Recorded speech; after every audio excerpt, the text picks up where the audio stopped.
Alors Sicard, pour cette rubrique, j'ai demandé sur LinkedIn aux personnes de poser des questions auxquelles on pourrait répondre ensemble et du coup je te propose de répondre ensemble à ces 5 questions.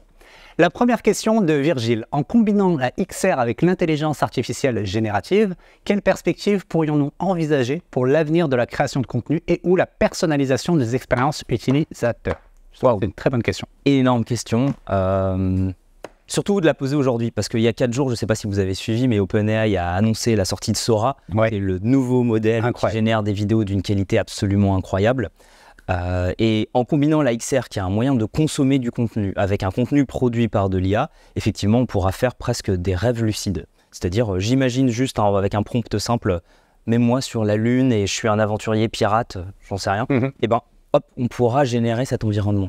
Donc ça, c'est sur la création de contenu, mais plus de la suggestion, parce qu'il y aura toujours besoin de remettre de l'humain dedans, de la connexion avec d'autres personnes. Et je pense qu'on va aller vers de la personnalisation des expériences utilisateurs qui sera juste quelle teinte je donne avec de l'IA générative à une expérience de XR, plus que vraiment la construire from the ground up. Donc vraiment plus comment je vais ajouter un petit twist autour. Ok. Donc moi j'irai un point plus loin en disant que la XR ne peut pas se démocratiser sans IA générative aujourd'hui. De la même manière qu'un ordinateur sans Internet n'est pas forcément utile, demain, je pense que l'IA générative doit faire partie intégrante des expériences immersives sur ça. Et parce qu'en fait, c'est deux mondes qui sont complémentaires en quelque sorte. Absolument. Et quand on les rassemble, c'est là où le potentiel est sans limite.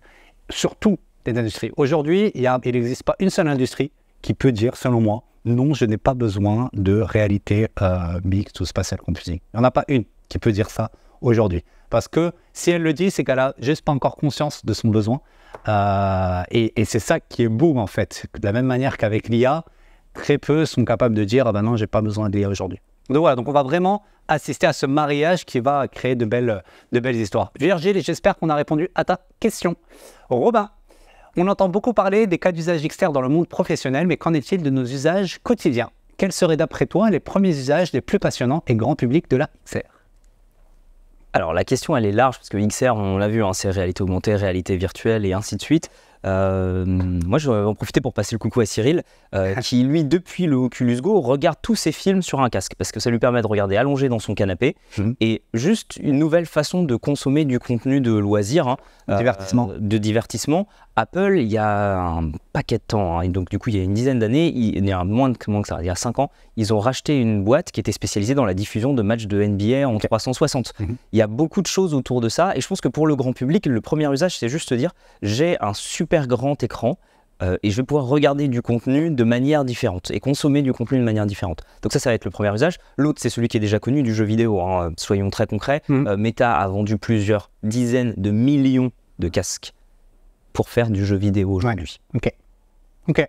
Et moi, je dirais très rapidement, navigation. Aujourd'hui, Google Maps, demain, quand il y aura, bien sûr, il faut que ce soit des vraies lunettes, ça ne va pas être du tout sur ces casques, mais quand ça sera miniaturisé, la navigation, je pense qu'aussi dans le retail, ça va être un game changer, tout simplement, à proposer de nouvelles expériences clients, avec attention, bien évidemment, à une régulation à mettre en place, quel type de données on va faire apparaître et où auprès des utilisateurs. Donc là, il y a toute une réflexion à avoir, mais dans le retail et puis le divertissement comme tu le disais. Autre question de Sébastien. Première question, Apple Vision Pro ou Microsoft HoloLens? Pour répondre à cette question, en fait, on ne peut pas choisir entre les deux. Donc d'ailleurs, pour les personnes aussi qui n'ont pas, on a toujours un HoloLens à côté. Très rapidement, déjà au niveau du casque, la visière est différente parce que là, sur ce casque, la visière est transparente. Sur l'Apple Vision Pro, on ne l'est pas. Donc, c'est du see-through et pass-through. Le poids aussi est différent parce que, en fait, il est plus léger, le HoloLens. Mais j'ai l'impression qu'en fait, il n'y a pas besoin de rentrer trop en détail sur la partie hardware. C'est plus en usage qui est différent. On ne peut pas comparer les deux. Là où aujourd'hui, Apple Vision Pro a l'air de plus être destiné au métier, au B2C, pour l'instant, des premières pistes de réflexion. HoloLens, j'ai l'impression que le cas d'usage sont principalement industriels, les first line workers, donc les opérateurs de première ligne qui tirent produit de ces technologies pour collaborer aussi ensemble à distance ou au même endroit. Donc, pour répondre à ta question, Sébastien, je ne pense pas qu'on puisse choisir parce que c'est vraiment des valeurs qui sont complémentaires, j'ai envie de dire, sur ça. Donc, voilà. Quelque chose à ajouter? Tout à fait d'accord. C'est la même différence qu'entre ta télé et ton écran de PC, et peut-être que tu as d'autres types d'écrans chez toi, et en fonction de l'usage que tu as différents écrans. Autre question de Xavier. Le sujet de l'AR/XR existe depuis au moins 15 ans et les cas d'usage sont toujours difficiles à articuler. Qu'est-ce qui rend si difficile l'identification des use cases?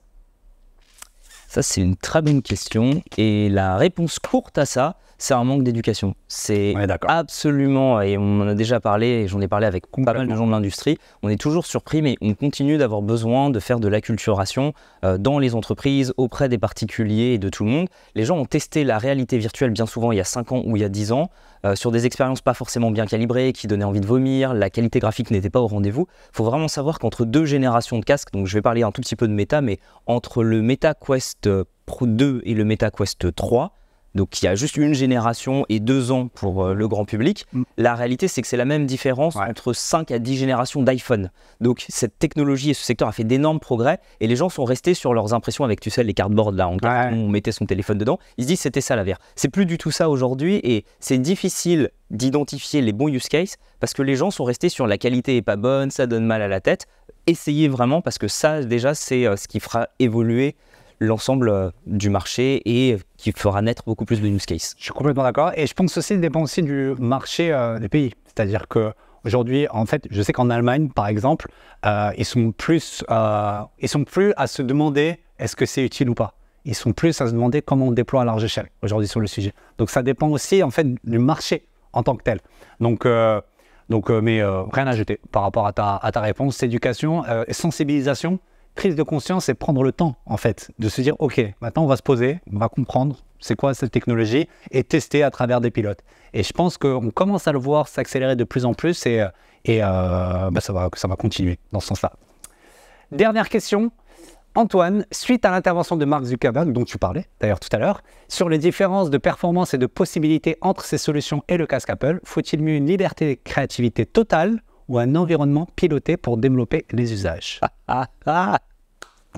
Génial cette question, sachant que effectivement, une des premières choses qu'on se rend compte, c'est que si je veux développer sur le Apple Vision Pro, je dois passer sur un environnement Apple d'une manière ou d'une autre. Là où j'ai quelque chose de plus libre de l'autre côté. D'un autre côté, en étant dans un environnement contrôlé et piloté, donc côté Apple, ça veut dire que j'ai une UX qui est en ligne avec tout ce que propose Apple. Donc je vais avoir des choses qui vont être très belles, avec des interfaces qui vont être très léchées, arrondies, enfin vous avez vu à quoi ça ressemblait. Et ça c'est intéressant, ça veut dire que je vais avoir une harmonie aussi dans les interactions. Quand on est dans une liberté totale, ça veut dire que j'ai 14 manières différentes de prendre des objets, alors que chez Apple, ça va être plus contraint. Et donc, un des points qui est très intéressant, c'est que tous les utilisateurs de technologie Apple, ceux qui ont l'habitude d'un iPad, d'un iPhone, ils sont beaucoup plus à l'aise pour naviguer dans les menus sur un Apple Vision Pro parce qu'en fait, ils retrouvent des choses qu'ils connaissent déjà. C'est le même menu, c'est la même manière presque de naviguer dans les menus, de rester appuyé sur certains boutons pour faire apparaître les options. Et donc, j'ai pas envie de choisir entre les deux. Ça dépend ce que vous avez envie de faire. Ouais. Et en fait, aussi pour comparer pour les personnes qui n'ont pas eu l'occasion de le voir, entre le Quest 3 et le Apple Vision Pro, c'est le même protocole de diffusion, donc c'est du pass-through, donc on projette dans l'œil de l'utilisateur ce qui est filmé de l'extérieur, et derrière, en fait, la conception même des applications, elle dépend justement de l'OS qui est.